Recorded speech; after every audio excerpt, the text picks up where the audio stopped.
Hello and welcome to another episode of Interviews from an Undisclosed Location. I'm your host, Mark Papianni. Undisclosed Locations is a series of podcasts produced by the John Cotton Dana Library at Rutgers University. In this series, we will be talking with my colleagues at Dana Library and co-workers to discuss their positions and jobs at the Dana Library. We also get a little bit into their personal lives. Any drinks that happen depend on the time of day and whether or not someone cares to indulge. Conversations may get a little bit in depth, and there's always a chance for a few laughs, but don't hold me to that. Today's guest is Naomi Gold, reference and instruction librarian at the John Cotton Dana Library. I'll just say Naomi Gold. Welcome to Interviews from an Undisclosed Location. We don't ask where people are. It doesn't matter where people are. It would be nice right? It would be nice if we were in a small studio talking with each other, but in these days of COVID-19, these things are just not possible. So, how are you? I'm really well, thank you. Yeah. Have you been? You have been home for these past few months? Yes, I sure have. I mean, really, since we had to leave campus in March, I've been working out of my apartment. Oh, okay. And you have not been back at the office, back at the library at all? No, not once. For quite a while, it wasn't possible at all because nobody was. And then once folks were allowed back in, my understanding was it was really for something that was genuinely needed. You needed something out of your office or some such thing. So. I haven't gone back. I did request an item through ILL that Alex very kindly sent to me, but I have not physically been back in the library at all. Yeah. For those people listening who don't know what ILL is, that is Intra-Library Loan? Interlibrary loan, yes. Interlibrary loan. Something that academic schools and actually public libraries as well do constantly, because no one institution can have everything. And therefore, we are constantly borrowing materials from other libraries and lending them to other libraries. Every academic library in the country does that. Okay. So, and when you are at the library, when you are working per se, is that what you're involved in, interlibrary loan, or is it? No, I'm an enthusiastic consumer of interlibrary loan services and always have been. But I'm primarily involved with library instruction, classroom-based instruction. Now that's online instruction, of course, and providing desk-based reference services, and also doing one-on-one consultations with students. Since COVID times, I've also become one of the liaisons to the psychology department, and I work with Bonnie Fong as well in natural sciences. And very importantly, I'm the liaison to the writing program. So when writing instructors want a library based instruction class for their students to help orient the students to, in a very basic way, to library services, but also to get them started with the kind of research they need to do. They will schedule a class with the librarian. I'm the point person for that. And so I'm doing that as well and teaching all of those classes this semester. Are you teaching classes? So you're teaching classes online? Correct. Yeah. Now via Zoom. Yeah. And in the before times, we have two instruction classrooms in the library in the lower level. They're set up with screen and with banks of computers so that students can follow along. But now we're teaching them via Zoom. Mm-hmm. What's the capacity of the class? How many are you teaching? Usually these cases are between 18 and 20 students, these writing classes. Is that your question? How many students? Yeah, how many, and how do you perceive that they're adapting to the online learning? That's an interesting question. one student with whom I've been working one-on-one, this was not based on an English 102 instruction class, but actually from chat reference. She approached chat reference. She needed some help. I started working with her. Anyway, so this student, who is in her second year, I think, she is not. She's not liking the online environment. She finds it, it's tiring, it's stressful. She's a very good student, very diligent, and finds the online classes, just tiring and stressful. Yeah. Now that's not a kind of scientific survey by any means, but my sense is that many people are feeling that way. There is something, I think, intrinsically exhausting, sort of mentally exhausting about this kind of online teaching, both from the professor's point of view and also from the student's point of view, without the benefit of body language, eye contact, and the other elements that make up our ordinary communications. We're both working harder, but also I think sometimes just sort of dropping out into the background, which is why I often find myself having to work harder to try to engage students, because I can't look at a student and say, okay, so, what would you do in this situation? Or what have you heard? What are your experiences with working in libraries? Did you have a library in your high school? That sort of thing. So we're missing that. And certainly professors had to scramble in March and reorient, sort of turn an enormous ship around, the ship of teaching. That had to be turned around and reoriented very quickly, because they went from their customary face-to-face classes to online. Really, it was just a matter of days or maybe a couple of weeks. And for professors who are not used to online teaching, I think that's been a big adjustment. All that being said, this is a long answer to a short question. I feel certain that students are really being served. Yeah. That education, the educational process is continuing, that students are learning. I know that professors and administrators and certainly librarians are working very hard to make that happen. The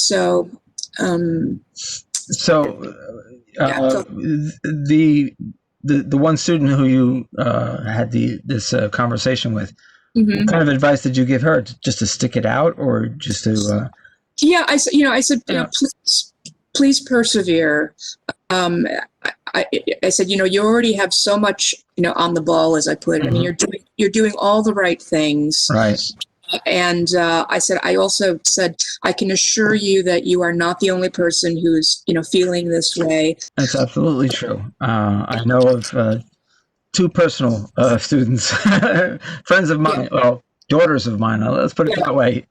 One of them is already thinking about taking a semester off because she feels it's just too stressful, and it's not getting the benefit of the actual classroom experience. Now, you say some professors who are not experienced with online teaching. Have you done online teaching before? I have, yes, for a long time. And it happened when, after I graduated from my library program, my MLIS program, and that was at the University of Alabama, at the flagship state school, which is in Tuscaloosa, Alabama. That's about 50 miles southwest of Birmingham. That they've had a library program for many, many years. I was in that program, and right around the time I graduated, the School of Library and Information Studies began its own distance education MLIS program. Now, there are a number of them now, and of course, we know that distance education is it's a thing, as the kids say. And then it was really, becoming a thing. And so the MLIS program at UA was designed, number one, to be synchronous. That is to say, classes meet online once a week. Mhm. At that time, while we were using Blackboard, but Blackboard Collaborate, I don't even know if it existed. We were using a program called Horizon Wimba, which does largely the same things, and did the job, although it had a lot of kinks. In 2007, not ancient history, but technologically. Technologically ancient history, yes. Yeah. So I would meet online. So my classes were maybe either on a Wednesday night or a Thursday night from 6 p.m. to 9:30. So they were large blocks of, because if a class is only meeting once a week, it has to be for a long period, a long block.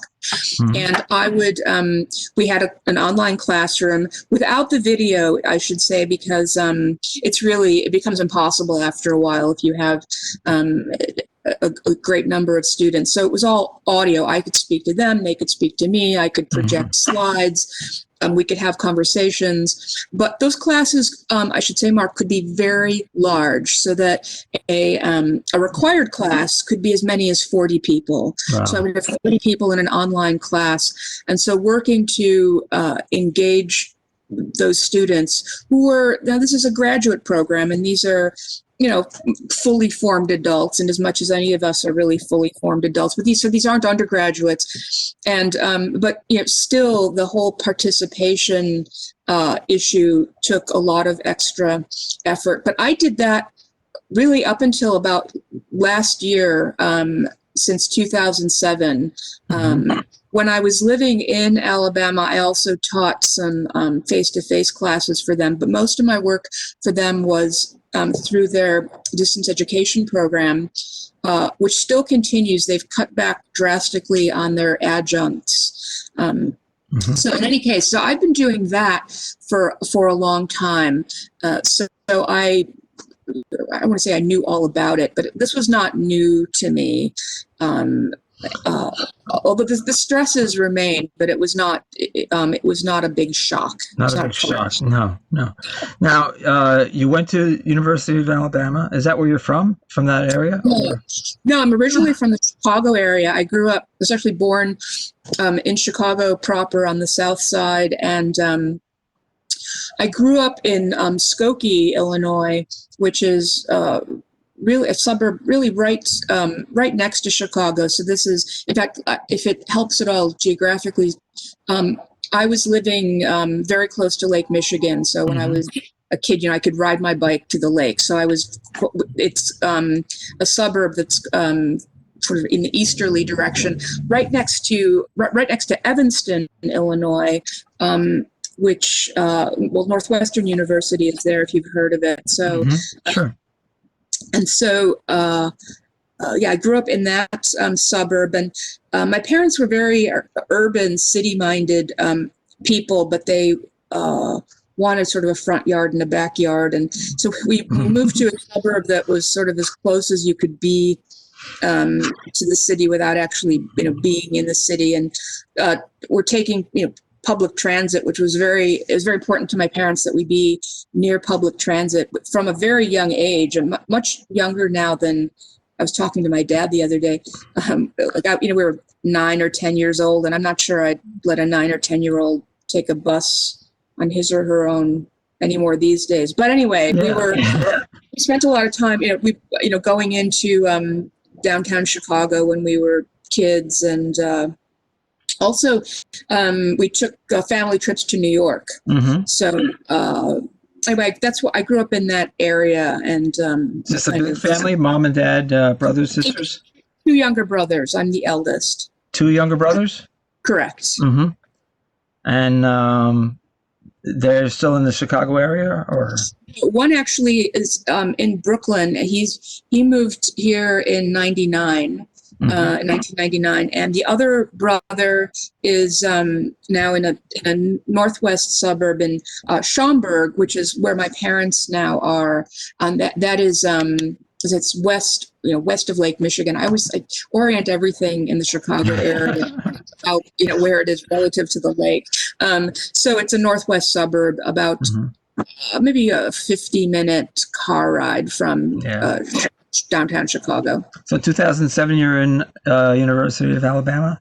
Right. So I went to Loyola University as an undergraduate, and then I did another degree at Washington University in St. Louis. I lived there for a couple of years. I like St. Louis very much, as a matter of fact. And then I lived in Toronto for 8 years. I did another degree there, and I was in Toronto. Around. And yes, and then I applied for and won a fellowship to the University of Alabama School of Library and Information Studies. It was a it was a fellowship that was designed specifically to encourage people with master's degrees to enter the area or the profession of academic librarianship. That was the whole point of that particular fellowship. And I saw it advertised in the Chronicle of Higher Ed, and I applied for it, and I won a place in that fellowship. And that's how I ended up going to the University of Alabama for my MLIS degree. Okay. So what got you out here? What got you out to the East Coast? Oh, well, I've always wanted to live in New York. I mean, from the time I was a kid. And so Can I ask when was the time you were a kid? Oh, I'm a kid from kind of the 70s. I usually say, it's like, without giving dates, give me an idea of of the time that you were around. My usual reference is I'm as old as the Beatles on Ed Sullivan. So. Oh, yeah. I remember. I'm trying to think of. Well, I would know what to do with a rotary phone, although it's family. That wouldn't be a big mystery. I remember having to get up to change the channels on a television. Mm-hmm. I remember when a VCR was a big deal. Big deal. Yeah. VCRs or betas for you? VCR beta. I don't even recall. It came and went as far as I know. But actually, it came first, but it just didn't catch on. It just didn't catch on. Yeah, that's my understanding. Sort of, it didn't. Yeah, for reasons that are unclear, it was not. Didn't stick. The format of choice, right? I think. But so, child of the 70s, riding bikes around Lake Michigan and so forth. Yeah, actually, I used to have very, very long bike rides because it's a very pretty area. That whole. It's often referred to as the North Shore. I mean, there are other North Shores, but if you're in the Chicago area, the North Shore is Skokie, Evanston, Wilmette, Winnetka, Kenilworth, and these are all suburbs that are right along the lakefront. And they tend to be they're thought of, especially like Winnetka and Kenilworth. They're very wealthy suburbs, and the reason that that's even relevant is because there's a lot of really beautiful architecture in those areas, and that was the main, just the sort of physical beauty of the kinds of houses and also the public buildings, and combined with the lakefront made it a great place to get lost on a bicycle for an entire afternoon. Actually, I was never really, just to go exploring on a bike. Sure, we've all done it. My growing up in this area, at the Essex County area of New Jersey, we had all the South Mountain reservations and so forth, where you'd go and get lost, and I actually did get lost a number of times, but that's beside. And so we were talking about what got you out to the East Coast here, to the New York, New Jersey area. I lived in Alabama for actually, again, almost 8 years. After I graduated from UA, my first professional job was at Sanford University in Birmingham.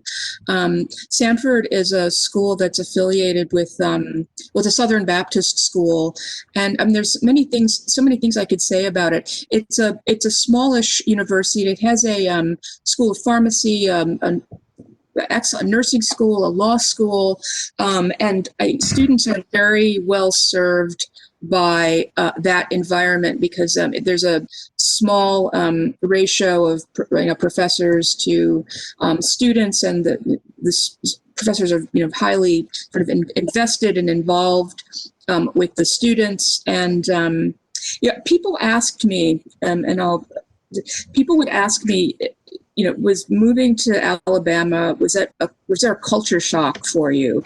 And honestly, it was not. And it wasn't because I was so genuinely interested in what the Deep South was like. I mean, most people don't have the opportunity of living in the Deep South. And what I found, of course, I was in a university community, which in almost any context is a kind of bubble. I mean, if you go to University of Iowa or Champaign-Urbana, it's farmland and a small town with a big university, and that's what UA Tuscaloosa is. So, but it has a very vibrant arts community. So, for example, a very fine musical theater program and dance program. Some of the best student musical theater that I've ever seen, and I saw quite a lot of student musical theater, say at Northwestern. So, and also studio arts, for example, printmaking and painting, and something called book arts, which is to say the whole artistic process of hand setting, type, paper making, binding. There are very few programs in the U.S., a select number that have an MFA in book arts, and UA, University of Alabama, is one of the most prominent. And it's not quite founder, but the professor for a long time, it was actually, he's originally from Wisconsin, but he was a New Yorker, and he was a fine letterpress printer for a very long time, and he ended up in Alabama running that program. So, and I took letterpress printing. I took 2 semesters of it when I was there because it was such a beautiful, fascinating, mindful process. And in any case, so I was in Alabama for 8 years, but I wanted to move east. I wanted to try and make my move to New York. And I was applied for and was offered a position in the city university system at College of Staten Island. And so that's how I ended up moving here. Oh, so you spent some time on Staten Island? I'm actually, yes, I've been here now. I've been living here now for almost 8 years. But you live in Staten Island? Yes. Yes. Oh, okay. I won't say anything about Staten Island. No, it's you can. It wouldn't be the first time. Let me just take a drink. It wouldn't be the first time. No, I've had experiences working in Staten Island. It's without getting into detail, it's not one of my favorite places to be. Yeah, it's a lot of people. Say that Staten Island is sometimes it's the punchline of a joke, or it is a joke. Even among New Yorkers in particular, it's the black sheep borough. It's really it should just go become part of New Jersey, and which is that's considered. I mean, insults fly one way or from one direction to another. It's certainly politically more conservative, collectively speaking, more conservative than any other borough. A lot of traditionally, and I think even now, a lot of city workers live here and have historically, I think largely because the housing prices were lower than in other boroughs, and also because folks could buy a home with front yard, backyard. Right. Anyway, so there are still a lot of firefighters, police, sanitation workers who live here. I live on the north shore of Staten Island, so I'm about a 10-minute walk from the ferry. I mean, if I walk out of my apartment and sort of look out, I can see the harbor, and I can actually see the skyline of Manhattan. Yeah, so is that the St. George Theater? Precisely. Okay. Yes. So I'm around the corner from the St. George Theater. Is the baseball stadium there also? It sure is. Yes. The Staten Island Yankees. Mm-hmm. Have you attended any of those games? Or I have not attended any games. I certainly on summer nights I can hear the roar of the crowd, the crack of the bats, the roar of the crowd. Yeah, something like that. And also, if I walk down there on a summer night, of course, people are milling around. I mean, it's great. It's a big sort of community event. But I haven't been to any games. No. No, the only game that I was out there was just a friend of mine. It was an exhibition game. They were playing by 1890 rules or something like that, so there was no gloves involved. Oh, how interesting! Yeah. So I've never heard of like a game with 1890 rules. yeah. And these guys get out there. They have the rawest, harshest looking hands ever because you're catching these fastballs and. Ugh. I would think you'd want to like bandage your hands just to protect them. I don't think that was allowed. From I imagine getting a bone broken from the speed of the ball hitting it. The ball coming to you, right? Gracious. Yeah. But he's an avid fan of it, and he's been doing it for a number of years now. Huh. But, yeah. But the St. George Theater, so you're close to the ferry. Yes. And so that. Excuse me. Does that get you into the city a lot? Yes. That's the way to get into the city from here. So it's about a 25-minute ferry ride, and that gets me to Lower Manhattan. And then there are a lot of subway lines there. There's the 1, the R, the J is a bit of a walk, and then the 4-5 is close by. Yeah. As much time as I spend in the city, which isn't that much, I don't think I will ever understand their subway system. Although I'm told it's extremely, intelligent the way it was laid out. But I know the PATH train, and that's it. The PATH train to the World Trade Center, the PATH train to 33rd Street, and that's it. Then I get out and walk everywhere. So weekends for you are spent in the city or spent around home? Or They used to be. In the before times, actually. Before times. I always have, I have friends, activities. There's for example, there's this marvelous venue on 2nd Avenue around 10th Street called Pangea, and it's a restaurant, but its most distinguishing feature is a cabaret space in the back. So where there are performances and dinner performances, and I know.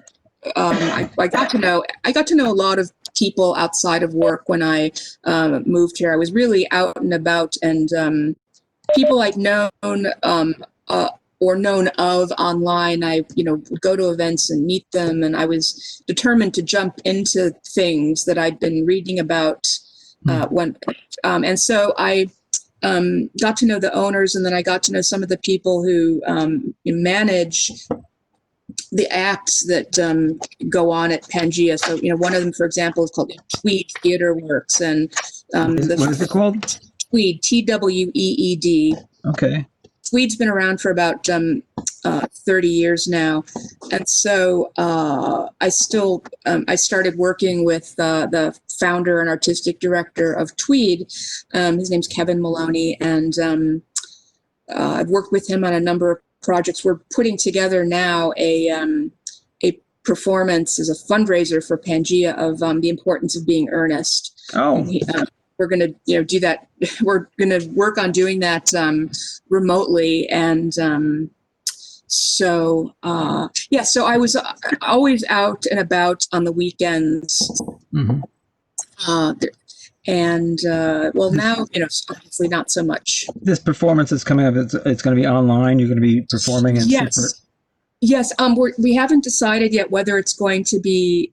We're going to try to do it live, or whether it's going to be only quote unquote recorded. We're still trying to figure out the technical aspects. I have attended quite a few of live online performances. So, for example, you heard of the Moth, the storytelling program, the Moth, MOTH? No, I have not. So that's also, it's New York based, but now there are Moth events in many other cities. And it's a storytelling event it's also broadcast on public radio stations. Anyway, so they've done a lot of live storytelling events during COVID times, and I've attended a number of plays and performances that have happened online. and I'd say that's the cultural activity. Yeah. Are you a member of the Theater Development Fund, or are you familiar with that? No, actually, I for a long time ago, I was a TDF member, and I am not. I haven't been for years. Oh, okay. Because I have been for years, and Yeah. it's so beneficial.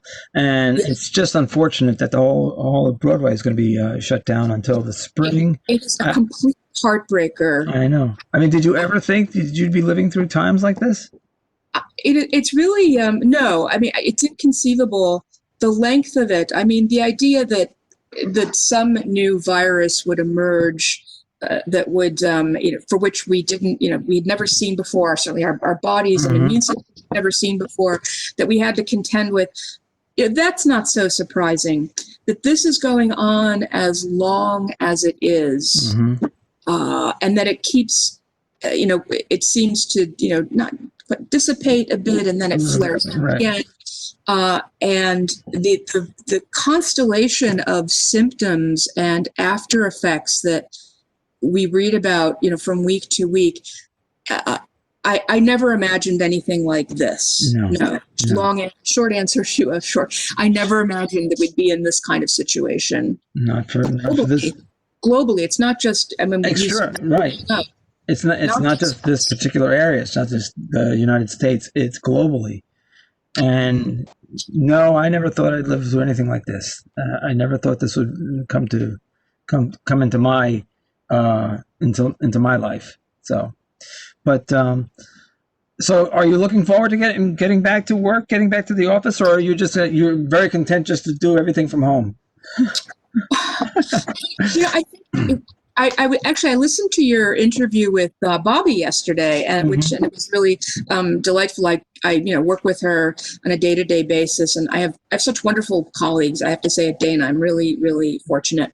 And I think you were saying to each other, I think you in particular, you were saying that you never realized how much you moved during the day, just in the course of. You park the car, you walk to the office, that you're in a building with stairs. And I feel very much the same way. I mean, of course, I'd walk to the ferry, then, for the ferry, I'm to the one train, to the World Trade. I mean, there's really constant movement, or the potential for movement.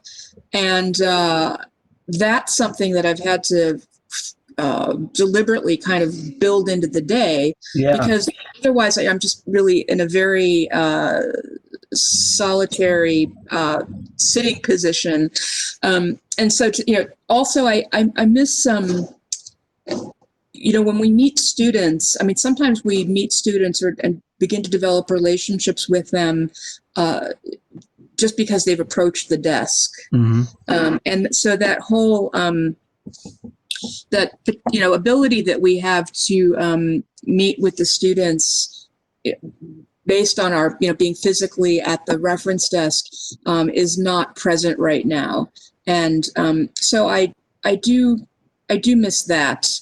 I think ultimately there's no substitute for face-to-face communications, face-to-face physical communications.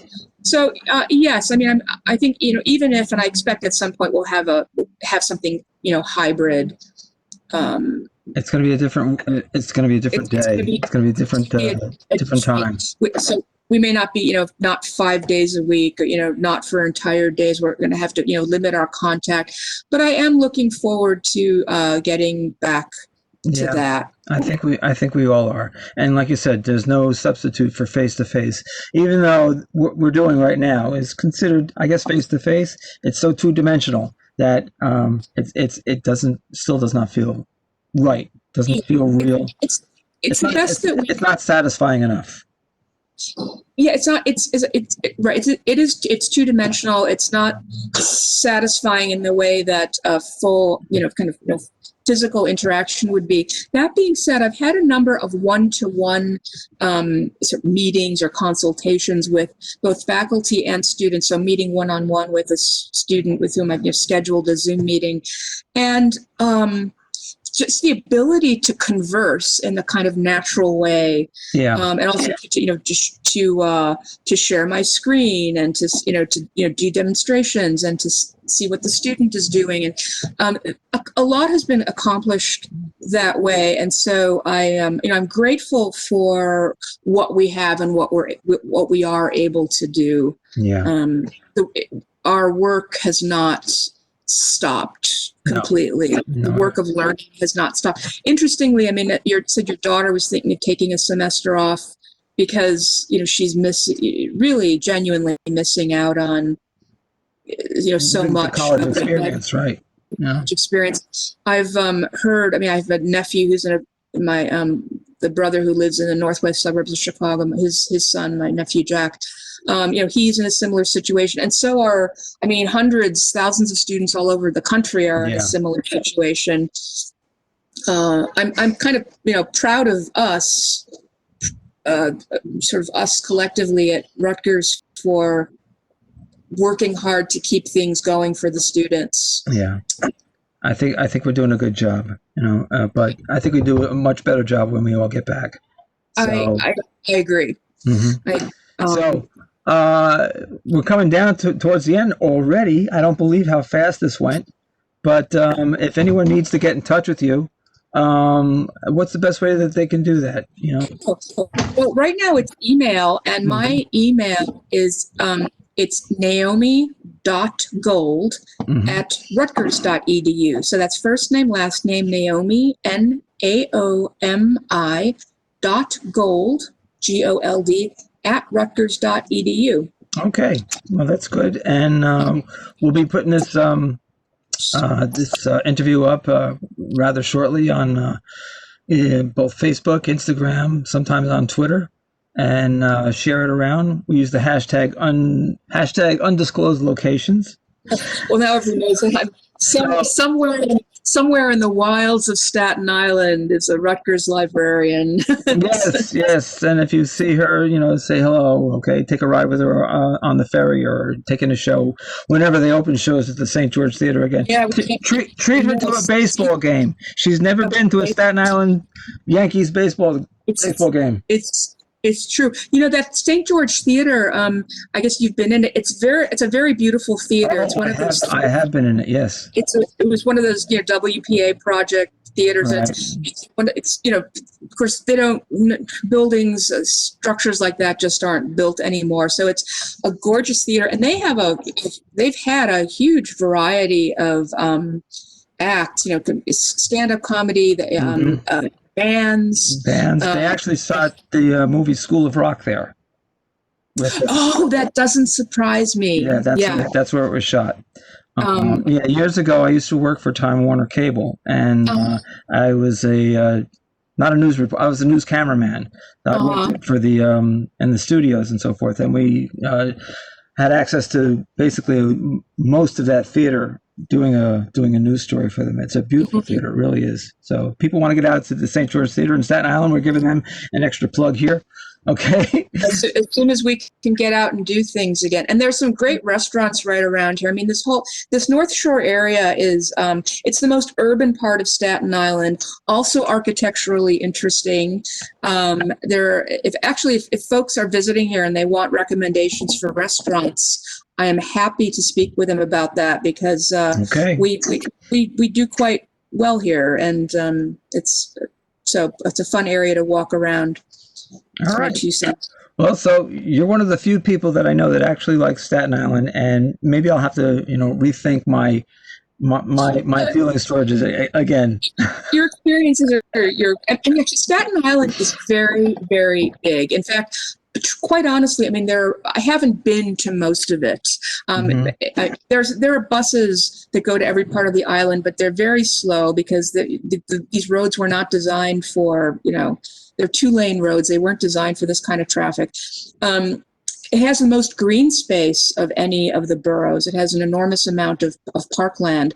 But this is the most urban. It's the most, I like to, New York-y part of Staten Island, and it's actually quite interesting. There are a couple of I know there are a couple of beautiful parks right in this area. One is really kind of dates from it's Victorian. It's Snug Harbor, and it was its whole purpose for existence in the 19th century was as a retirement home for aged and decrepit sailors. Oh, That's what okay.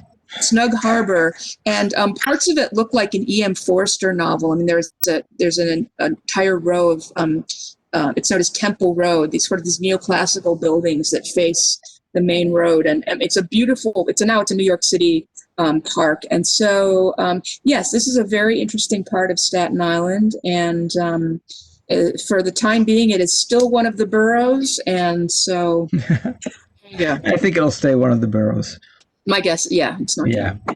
Naomi, thank you so much for taking the time to talk with us. My pleasure. Thank you for. You and I don't get a chance to talk too much when we're at the library. So I'm glad we had this time, and I'm sure there'll be better times ahead for all of us. I'm sure there are. Well, thank you for that. This is a wonderful idea for a series, and it's a lot of time and effort for you too. So, what a great idea! So, thank you for that, and thank you for this opportunity to speak with you. All right, Naomi. Take care of yourself. Okay, you too. We'll talk to you real soon. Bye-bye now. Bye-bye. And that's our show for today. Please be sure to join us for future podcasts. You can find us on the web at #Undisclosed Locations. Find us on Facebook, YouTube, and Instagram. If you'd like to email us, you can reach me at papianni@rutgers.edu. Thanks very much, and see you again in the future from another undisclosed location.